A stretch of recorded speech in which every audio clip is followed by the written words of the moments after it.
बिस्मिल्लाहिर्रहमानिर्रहीम अस्सलामु अलैकुम वरहमतुल्लाहि वबरकातुहू। अगर आप दुश्मन से तंग आ चुके हैं और आप चाहते हैं कि दुश्मन की नींद हराम हो जाए और दुश्मन अगर सोना भी चाहे तो उसको नींद न आए बल्कि वो आपसे भी दूर हो जाए और आप उसके साथ एक ऐसा अमल करें जिससे वो कभी आपकी तरफ मुतवज्जी भी ना हो, तो इंशाअल्लाह आज दुश्मन की नींद हराम करने वाला नक्श है कि आप बनाएंगे, इसको इस्तेमाल करेंगे, दुश्मन की नींद हराम हो जाएगी और वो आइंदा के लिए कभी भी आपकी तरफ बुरी नज़रों से नहीं देखेगा। किस तरह नक्श बनाना है, किस तरीके से बनाना है, सारी बातें आज की वीडियो में हैं। लेकिन याद रहे कि यह नक्श जायज़ मकसद के लिए इस्तेमाल करें, गलत मकसद के लिए जो भी इस्तेमाल करेगा वो इसका ज़िम्मेदार ख़ुद होगा, हम उसकी ज़िम्मेदारी नहीं लेते।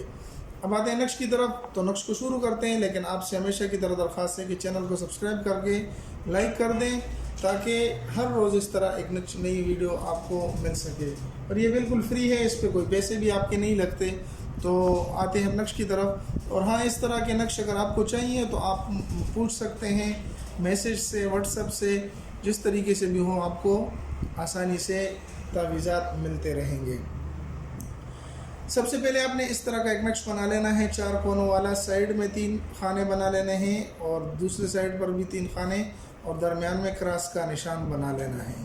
इसके अंदर जो हुरूफ़ मुक़त्तात और आदाद लिखने हैं तो वो कुछ यूँ लिखने हैं कि यहाँ पर 3 लिखना है, यहाँ पर 13 लिख देना है, यहाँ पर 23 लिख देना है और यहाँ पर 101 लिख देना है, यहाँ पर 99 लिख देना है, यहाँ 22 और दरमियान में जो लिखना है वो यहाँ पर बा लिखनी है, यहाँ पर हा चश्मे वाली हा लिखनी है और यहाँ पर हा लिख देना है और यहाँ पर मीम लिख देना है।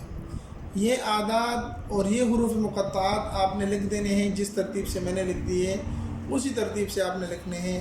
पहले 3, फिर 13, फिर 23, फिर 101, फिर 99 और 22 और बा, हा और मीम। इस तरतीब से लिखना है जिस तरतीब से मैंने लिख लिए। इस चाल से आपने भरना है। भरने के बाद ये आप किसी भी दिन लिख सकते हैं, दिन के लिए कोई तायीन नहीं कि कौन से दिन लिखना है, कौन से दिन नहीं लिखना, आप किसी भी दिन इसको लिख सकते हैं।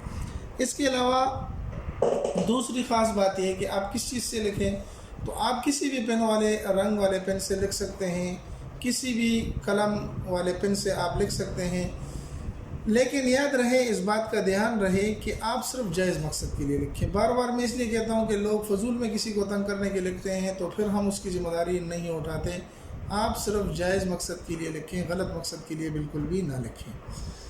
अब आते हैं कि दुश्मन का नाम, तो यहाँ पर सिर्फ आपने दुश्मन का नाम लिखना है, फ़ुला बिन फ़ुला,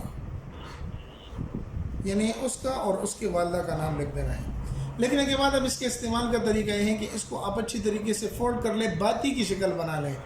बाती की शक्ल बना के अगर आपको मुमकिन है कि दुश्मन का कोई कपड़ा आपको मिल जाए तो वो भी उसके अंदर लपेट दें, उस कपड़े के साथ इस नक्श को जला दें तो दुश्मन ज़ेर हो जाएगा, दुश्मन की नींद हराम हो जाएगी, दुश्मन हमेशा के लिए आपसे पीछे हट जाएगा। और अगर नहीं है तो आप ये बाती बना के सिर्फ उसकी घर की तरफ इसको जला दें। 1 दिन, 2 दिन, 3 दिन तक आप ये अमल करें, इंशाअल्लाह दुश्मन धूल चटाएगा, दुश्मन की नींद हराम हो जाएगी और आपसे रुक जाएगा। उम्मीद है कि ये मुख्तसर सी वीडियो आपको पसंद आई होगी। अगर पसंद आई तो हमारे चैनल को सब्सक्राइब करके लाइक कर दें। अपने दोस्तों के साथ भी ज़रूर इसको शरीक करें ताकि किसी को मेरे और आपकी वजह से फ़ायदा पहुँच सके। मिलते एक नई वीडियो में, तब तक दुआ में याद रखें। अस्सलामु अलैकुम व रहमतुल्लाहि व बरकातुहू।